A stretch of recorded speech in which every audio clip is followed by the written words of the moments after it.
This episode is provided by Thomas Allgaier and Frennis based on the most relevant LinkedIn posts about MarTech from calendar weeks 20 and 21.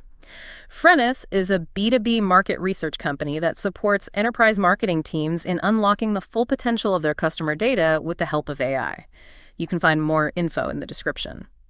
So imagine spending like $5 million on 47 different marketing tools. You think you have this ultimate tech stack. Right, the dream stack. Exactly. And then your CEO walks into your office and asks this seemingly simple question. Like, hey, which specific channel brought in our last 100 enterprise customers? Oh, man, the classic nightmare scenario. Because honestly, you have absolutely no idea. You have no idea. You pull off 3 different dashboards. And, they all give you a completely different answer. Welcome to the deep dive, everyone. Yeah, welcome. And, that scenario is playing out in boardrooms everywhere right now. Today, we're taking a look at the top MarTech trends we've seen across LinkedIn over the past 2 weeks. Yeah, we're cutting right through the theoretical fluff. Yeah. We really want to focus on the actual mechanics of what is working for advanced B2B marketing teams today. Exactly, because the whole technological foundation of our industry is basically getting rewired. Today, we're clustering these insights into a few big themes. We'll cover contextual AI, stack rationalization, the evolution of marketing ops, and of course, CDP strategy. And that rewiring is really the only place to start, because the ground is literally shifting under our feet right now. Scott Brinker and Franz Reimersma just released the State of MarTech 2026 report. Oh, yeah. The numbers they presented at MarTech Day paint such a fascinating picture. They really do. We are currently sitting at 15,505 different marketing tools on the landscape. Which, sounds like a plateau if you just look at the net growth. The overall landscape only grew by 0.7% this year. Right. And a lot of people saw that flat line and assumed, okay, the MarTech explosion is finally over, things are stabilizing. But that flat line is incredibly deceptive, because right beneath that 0.7% net growth is this massive, violent churn. Yeah, the churn is wild. It is. Last year, 1,488 entirely new tools entered the market, and at the exact same time, 1,367 tools completely vanished. Wow. So we aren't seeing a stabilization at all. We are seeing like a mass extinction event for a very specific type of software, followed by an immediate repopulation. And Jen Merkel brought some brilliant clarity to why that specific churn is happening. She pointed out this fundamental difference between the software that's dying and the software that's surviving. The tools that vanished were almost entirely built for human workflows. They were designed around, graphical user interfaces. Right, like dashboards where a human marketer actually logs in and clicks a few buttons, builds a segment manually, and schedules a campaign. Exactly. But the 1,488 new tools that survived and entered the market, completely different. They are being built as headless infrastructure for AI agents. Yeah, the interface is no longer designed for eyes. It's designed to be read and operated by machines. Which brings us to this concept Brinker and Reimersma call the golden context. Oh, this is a huge shift. Huge. Historically, your MarTech stack was a system of record, right? It just hoarded static data. Yeah. A list of names, an email address, maybe a log of a white paper someone downloaded 6 months ago. But static records don't generate revenue anymore.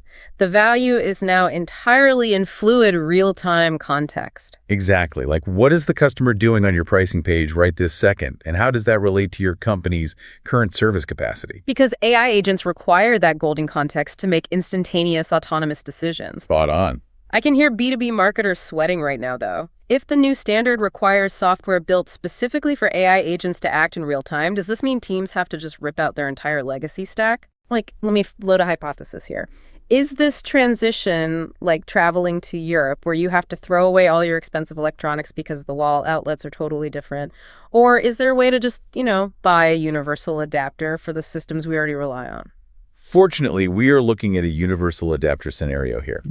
Daryl Alfonso published a fantastic breakdown of how this actually works mechanically. Okay, good. The adapter is called MCP, the Model Context Protocol. In the previous era, if you wanted an AI application to read the data in your CRM, your engineering team had to build a custom point-to-point API integration. Which was expensive, brittle, and broke every single time a platform updated. Exactly. You'd have one custom pipeline for Salesforce, a totally different custom pipeline from Arcado, another for your content management system. Just a maintenance nightmare. So how does MCP fix that? It acts as an open universal standard. A legacy tool only needs to support MCP once. From that moment on, Any AI assistant that speaks MCP can securely plug right into it. Oh, wow. So an AI agent can read your existing CRM data, analyze past campaign performance in your analytics suite, and draft a hyper-personalized email without anyone building a custom bridge between those three islands. Exactly. And we are seeing the practical ROI of that architecture already. Jay Sanderson just cataloged 50 different use cases where teams are utilizing a RAG-driven AI intelligence layer. Right, and RAG stands for Retrieval Augmented Generation. Correct. Instead of an AI just guessing an answer based on the generic data it was trained on, RAG acts like a secure binder of your specific company data. You hand that binder to the AI before it acts. And Sanderson showed how this layer just sits on top of your existing supposedly outdated stack, so you keep Salesforce, you keep HubSpot. Exactly. But you use ARIC and MCP connections so a sales rep can instantly query your massive disorganized content library and pull the exact technical PDF a prospect needs to close a deal. Which completely shifts the financial strategy for a CMO. I mean, you aren't buying new software to replace the old, you're extending the utility of the software you thought was obsolete. Yeah, but we have to be careful here. Plugging a universal AI adapter into a disjointed, bloated stack doesn't automatically solve your go-to-market problems. Right. In most cases, it just scales your existing chaos at the speed of light. Which introduces a massive consequence, because if your underlying data structure is a mess, the AI just executes bad decisions faster. Exactly. Yeah. And Anthony Sogg laid out the grim reality of this. He accurately described most enterprise marketing stacks as a graveyard of good intentions. Ouch, but fair. Very fair. You have CMOs overseeing 47 different tools, spending millions in licensing fees, and they are still suffering from the scenario we mentioned at the very start. They cannot attribute revenue to specific channels. Alex Gluse actually dug into the mechanics of why these stacks become graveyards. He noted that the most successful AI-driven marketing leaders aren't stacking more tools to solve problems. Right, they are radically reducing their tool set. Yes, and more importantly, they are assigning exactly one explicit job to each platform. So research happens exclusively in Tool A. Content generation happens in Tool B. Because when you allow the roles of your software to drift when your CRM tries to be an email sender and your email sender tries to be an analytics platform, your stack becomes the bottleneck. Let me challenge that slightly, though. Aren't we just describing standard marketing operations here, like keeping the database clean, making sure tools are integrated? Why are we suddenly rebranding this as architecture discipline? The sheer scale of the failure demands a new classification. Bray Brockbank reframed this perfectly. He pointed out that we are no longer just drawing pretty architecture diagrams for a slide deck. Right, those massive visual maps with 100 logos on them. Exactly. Enterprise teams are suffering from systemic coordination failure because the technology is expanding infinitely faster than human governance. Marketing architecture has to evolve into a rigorous operational discipline. It's about intentionally engineering the systems that govern revenue. Yes. That distinction makes a lot of sense. It's basically the difference between buying a pile of expensive bricks and actually knowing how to engineer a load-bearing wall. That's a great way to put it. And the current waste is staggering. Kumar Babu Vanapalli shared a statistic that should terrify any CFO. I saw this. Enterprise teams utilize, on average, just 33% of their MarTech stack's capabilities. 2/3 of the functionality they pay for sits completely dormant. So layering an AI agent over a stack where you only understand a third of the underlying mechanics creates this massive orchestration gap. Exactly. You're attempting to move from a system that merely executes scheduled tasks to a system that autonomously thinks and reacts. That orchestration gap is fatal. And Vanapalli also noted that this shift fundamentally changes what holds value in a company. We are moving toward a prompt stack. Yes, the specific instructions and context you feed the AI. Right, those prompts actually become highly guarded corporate intellectual property, just like your source code or your customer list. But if your architecture is brittle, those prompts fail. He highlighted that 78% of AI project failures stem from poor instructions and chaotic data environments, not from flaws in the underlying AI models themselves. Wow. So if architectural governance is now the most critical mandate for a marketing team, we have to ask who actually owns the blueprints. Which brings us to the rapidly evolving and honestly historically underappreciated role of marketing operations, or MOPS. Yeah, Ashley Langford posted what might be the most painfully accurate description of mom ops I have ever heard. Oh, the oldest daughter analogy. Yes, she compared working in marketing ops to being the corporate version of the oldest daughter. You carry this massive invisible load across every team. Oh man, it is so true. You remember where all the data lives, you fix the broken workflows sales created, and you clean up the strategic messes left by leadership. She also described the department as 12 highly capable raccoons hiding inside a trench coat trying to keep the go-to-market engine running.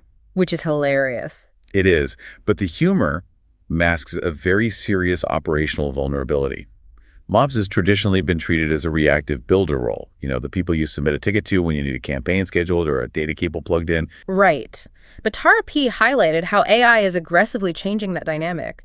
She noted that implementing AI is currently acting as the world's most expensive QA test. Because it's stress testing every duct-taped integration and exposing every single manual workaround. Exactly. MOPS professionals can no longer just be platform administrators. They must be the strategic adults in the room defining where the automated guardrails actually go. Let me play devil's advocate here for a second, though. Huh. If Mox is currently drowning in that oldest daughter syndrome, like spending 80% of their week manually deduplicating contacts, pulling lists, and fixing broken API syncs, how on earth do they suddenly have the bandwidth to step back and act as high-level systems architects? That is the exact paradox teams are facing right now. And Mike Rizzo provided the mechanical solution. The relief comes from deploying conversion agents. Okay, what are those? They are specialized AI agents tasked specifically with taking over the recurring execution floor. Think about the mundane, high-volume tasks. Running sync checks between your webinar platform and Salesforce, routing leads based on territory rules, standardizing job titles in your database. Oh, I see. So the agents are absorbing all the operational busy work. Precisely. By offloading that high-friction, low-strategy execution to conversion agents, the human MOPS team finally regains their capacity. They stop running the factory floor and actually have the time to engineer the go-to-market architecture. And Pramod M. took this trajectory to its logical conclusion. He argued that this transition permanently shifts MOPS out of the back-office cost center category. They become business value engineers. I love that title. It's accurate, too. When you are the team governing the data that feeds the AI, and you are designing the automated systems that capture and convert leads, you hold absolute boardroom currency. Because you're no longer just optimizing a newsletter send. You are actively engineering the mechanics of how the company generates revenue. However, and this is a big however, MOMOps can design the most elegant architecture in the world, and conversion agents can execute those designs flawlessly. But the entire system still collapses if the underlying customer data is siloed. Which brings us to the engine room powering this entire agentic shift. The Customer Data Platform, or CDP. Right. The CDP category has faced a lot of skepticism lately. There's this vocal segment of the market claiming CDPs are dead, arguing that modern data warehouses or composable technologies have basically rendered them obsolete. But Harsha Korsala mounted a highly technical defense of the established CDP this past week. Yeah, his argument cuts right to the core of performance marketing mechanics. He pointed out that data warehouses and standard attribution tools critically lack real-time live instrumentation and direct KPI flows. And KPI stands for Conversions API, which is how your systems talk directly to ad network servers. Right. If you are a brand burning millions of dollars a month on Meta and Google, those platforms are highly incentivized to report a phenomenal return on ad spend. Oh, for sure. They will happily take credit for a prospect who organically visited your pricing page 6 times, but happened to scroll past one retargeting ad right before they finally clicked purchase. Exactly the problem.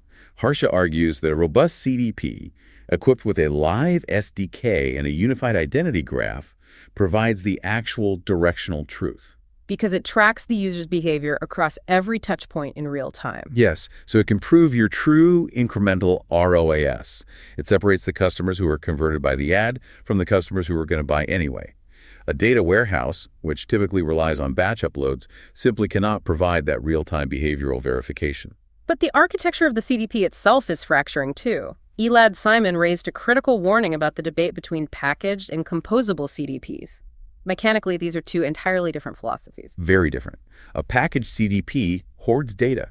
It requires you to extract data from all your systems and copy it into the CDP's centralized hub. But a composable CDP does the opposite. Right. It assumes your data stays where it already lives, like in a Snowflake warehouse, and the CDP simply queries and activates it from there. And both are valid engineering approaches, but the danger lies in misunderstanding how they interact. Simon warned against the trend of building a Frankenstein architecture. Oh, where you have companies buying a legacy package CDP, welding a basic warehouse connector onto it, and claiming they now have a composable system. Yes, which causes massive latency. You are taking a system designed to hoard and copy data and forcing it to act as a system that simply points to data. And that architectural clash creates duplication errors and slows the entire activation process to an absolute crawl. And that latency destroys the primary promise of modern MarTech, personalization. Kaba and Kumar dismantled this with what he calls the real-time illusion. Oh, I read this. Vendors constantly sell the dream that a customer takes an action, and instantly a perfectly tailored experience drops onto their screen. But Kumar points out the mechanical flaw. If your data ingestion pipelines and your identity stitching processes take 24 hours to sync across a Frankenstein architecture, your automated triggers are acting on yesterday's news. It's like having a world-class sniper rifle, but your spotter is using binoculars that show what happened 24 hours ago. That's exactly it. If your foundational data layer relies on legacy batch logic, the incredibly expensive orchestration engine you put on top of it is useless for true in-the-moment personalization. You just have to kill the batch mindset entirely. And to achieve that real-time capability, we have to rethink the very structure of the content we feed these systems. Desmond Fua introduced a brilliant framework for this called SEMANTIC. Right. He highlighted that when AI personalization fails, it's rarely the fault of the AI model itself. It fails because the underlying data lacks structured content models and clear entity identification. Let's break down the mechanics of that. Like, what does a lack of structured content actually look like inside a marketing department? Well, it looks like a shared drive full of unstructured PDFs, loosely named web pages, and image files with ZO tags. An AI agent scanning that drive has no inherent understanding of what it is actually looking at. So to fix this, you must apply rigorous metadata, clear schemas, and AI-ready indexing. You have to tag the technical specs, the intended audience, and the product lines to every single asset. Because without that structured foundation, the AI cannot retrieve the correct information to activate the right message. Fuda's whole point is that structuring your data is no longer just a tactic for better SEO. It's a mandatory foundational capability if you want your AI marketing to function at all. So, synthesizing everything we've covered today, we are looking at a landscape that has violently churned out tools built for humans, replacing them with infrastructure built for AI agents. Right. We have the model context protocol acting as the universal adapter to connect those agents to our data. We are seeing a desperate need for actual architecture discipline to prevent our tech stacks from becoming bloated graveyards. We have marketing ops evolving from back office raccoons into strategic business value engineers, leveraging conversion agents to buy back their time. And finally, we have the CDP providing the directional truth and structured real-time data required to make any of this actually work. Which perfectly brings us to a final, necessary shift in perspective. Pritam Roy analyzed all of this movement surrounding the State of MarTech report and offered a thought that just completely reframes the conversation. Yeah, this was a great post. Right now, every marketing leader is running around asking the exact same question. Which AI tools are the top-performing companies buying? Roy points out that this is entirely the wrong question to ask. Because the tool itself isn't the differentiator. The real question you must ask yourself is, what did your team build before the AI arrived? The companies that are currently dominating with AI integration did not simply purchase a magical piece of software last month. They spent the last 3 years doing the tedious, highly unglamorous work of cleaning their data infrastructure, structuring their content, and strictly defining their architectural governance. They fixed the plumbing deep inside the walls before they ever tried to install the smart faucets. If you enjoyed this episode, new episodes drop every 2 weeks. Also check out our other editions on account-based marketing, field marketing, channel marketing, AI and B2B marketing, go-to-market, and social selling. Thank you so much for joining us on this deep dive. Make sure to subscribe so you don't miss the next analysis. As you evaluate your own marketing stack this week, ask yourself if you are looking at a clean, governed blueprint, or if you are wandering through a chaotic mansion built by 47 different contractors. The AI agents are moving in, and they require a clean map. See you next time.